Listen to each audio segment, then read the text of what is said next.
आदत है उसकी। अब मैं उसका एहसास दिलाऊंगा कि तड़पना क्या होता है, कितनी तकलीफ़ होती है जब कोई किसी के ज़िंदगी को अपने मतलब के लिए कंट्रोल करता है और अंत में मरने के लिए उसे अकेला छोड़ देता है। तन्हाई कैसे टिस पैदा करती है दिल में, इसका एहसास अब होगा उसे।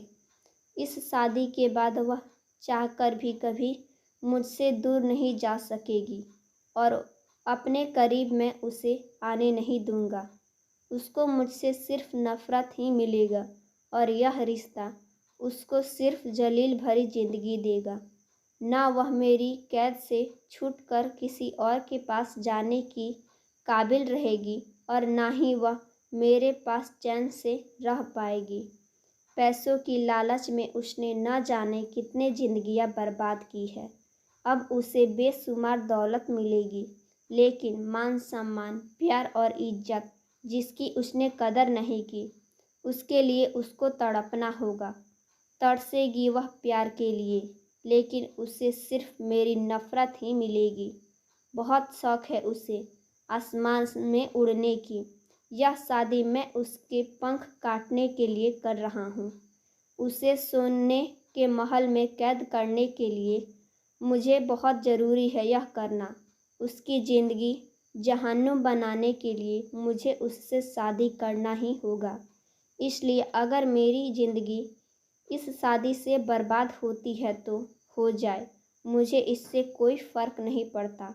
मेरी ज़िंदगी का बस एक ही मकसद है, वह है रोशनी अग्रवाल की बर्बादी, और उसके लिए मुझे जो करना पड़ेगा मैं वह करूँगा। अरुणा के आँखों में रोशनी के बदले के भाव के साथ ही उसे बर्बादी करने का भी जुनून नज़र आ रहा था। एक बार फिर उसका चेहरा गुस्से से तमतमा उठा। उस लड़के ने अर्नव के कंधे पर हाथ रखते हुए अब आराम से कहा, मैं तेरे हर फैसले में तेरा साथ दूंगा। अर्नव ने अब उसकी यह बात सुनते ही उसके होठों पर एक हल्की सी मुस्कान उभर आई और उसके साथ ही उसके राइट चीक पर एक डिम्पल उभर आया। दूसरे ही पल उसका चेहरा फिर गुस्से से भावहीन हो गया। उसने सपाट लहजे में जो कहा वह हो गया। कुछ ही देर में उन्हें होश आ गया और आगे ही वैसे ही होगा जैसे हमने सोचा था। अर्नव ने हामी भर दी। उसके माथे पर अब चिंता की लकीरें उभर आई। उसने एक पल के लिए अपनी आंखें बंद कर लिया, फिर बिना किसी भाव के बोला, मेरे रूम के डेकोरेशन का काम शुरू करवा दो। अर्नव की बात सुनकर उस लड़के की माथे पर भी चिंता की लकीर खिंच गई, लेकिन सब जानता हुआ भी वह कुछ नहीं कर सकता और सर्वेंट को समझाकर रूम के कमरे की तरफ भेज दिया। वह बात कर ही रहे थे कि पंडित जी ने मुहूर्त निकलने का बात कह दिया। पंडित जी की यह बात सुनते ही अर्नव की भवें सिकुड़ गई और गुस्से में उसकी नज़रें कमरे की तरफ गई जहां 1 घंटे पहले रोशनी गई थी। जैसे ही उसने आंखें घुमाई तो अगले ही पल माधुरी के साथ रोशनी उस कमरे में से बाहर कदम रखा।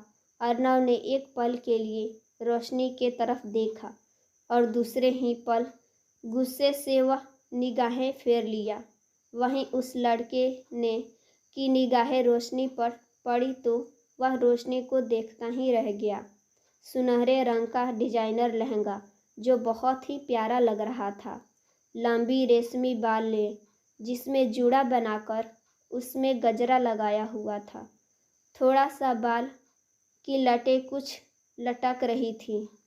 उस पर ग्रीन कलर और रेड की हैवी दुपट्टा था जिसको उसने सर से सेट करते हुए कंधे से लेकर कमर तक सेट किया गया था।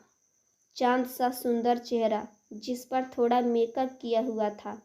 दुपट्टे से उसका आधा सर ढका हुआ था, जिसमें से सर पर लगा मांग टीका उसके माथे पर सजा हुआ था। उसके ठीक नीचे माथे पर एक स्टोन वाली बिंदी लगाई हुई थी।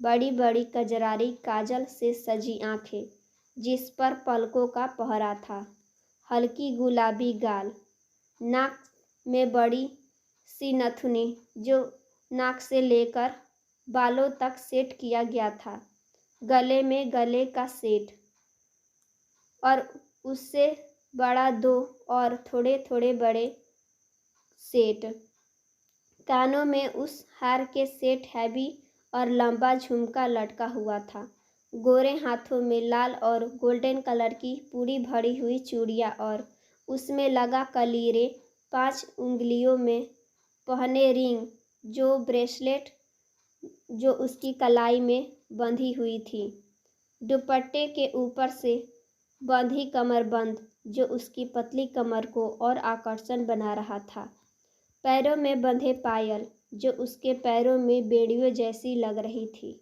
इस वक्त रोशनी बेहद ही हसीन लग रही थी। वह इस कदर दिलकश लग रही थी कि इस वक्त कोई लड़का उसे देख ले तो उसकी धड़कन रुक जाए और रोशनी के प्यार में डूबने से खुद को रोक ना पाए। उस लड़के ने उसे ऊपर से नीचे की तरफ देखा और उसके चेहरे पर नफरत के भाव उभर आए। उसने अपना चेहरा फेर लिया। रोशनी की उदास चेहरा उसका बेबसी बयां कर रहा था।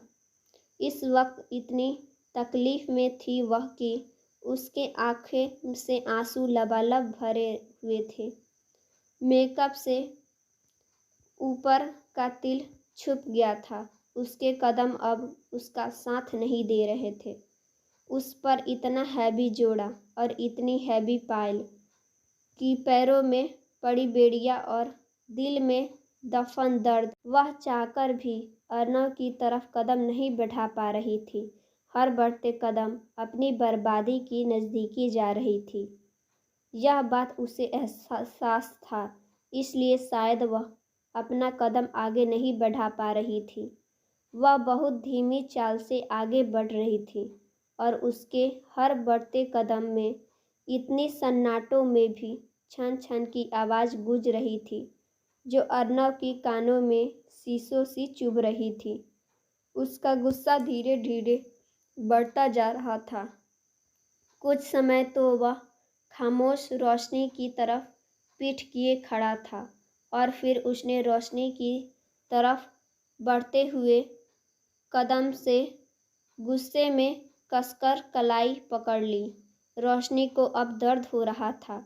दर्द में उसने अर्नव को देखा। अर्नव रोशनी के हाथ पकड़ के खींचता जा रहा था और मंडप के पास ले जाकर अचानक छोड़ दिया, जिससे रोशनी गिरते गिरते बची। यह नज़ारा देखकर माधुरी हताश से वहीं खड़ी रह गई और वह लड़का जिसका नाम कबीर था, उसकी निगाहें भी दोनों की तरफ घूम गई। इस वक्त भी अर्नव के माथे पर एक सिकज भी नहीं नजर आ रहा था। उसने गुस्से भरी नज़रों से सर्वेंट की तरफ देखा। 2 सर्वेंट हाथों में बड़ी बड़ी थाल लेकर वहां उपस्थित हो गए, जिसमें वरमाला रखी हुई थी। अर्नव ने कबीर को आंखों से ही कुछ इशारा किया, फिर वरमाला लेते हुए रोशनी की तरफ बढ़ते हुए बोला, अपने सड़े हुए एक्सप्रेशन हटाकर जरा मुस्कुरा कर दिखाओ। आखिर शादी है। हमारी दुल्हन को देखकर लगना चाहिए कि यह किसी के दबाव में आकर शादी नहीं कर रही है। अब दोनों के हाथ में वरमाला थे। अर्नव बेहिचक रोशनी के गले में वरमाला डाल दिया। रोशनी ने अर्नव की तरफ देखा और आगे बढ़कर अर्नव के गले में भी वरमाला डाल दी। अर्नव अब उसका हाथ पकड़ते हुए आगे मंडप की तरफ चल दिया। रोशनी बेजान गुड़िया की तरह उसकी तरफ खींची चली जा रही थी।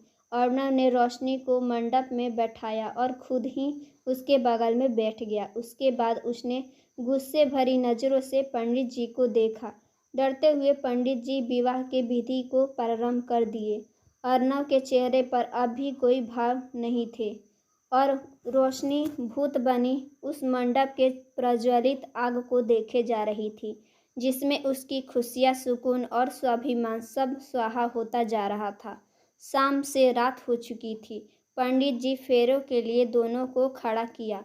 अर्नव तो खड़ा हो गया, लेकिन रोशनी अभी भी बैठी थी।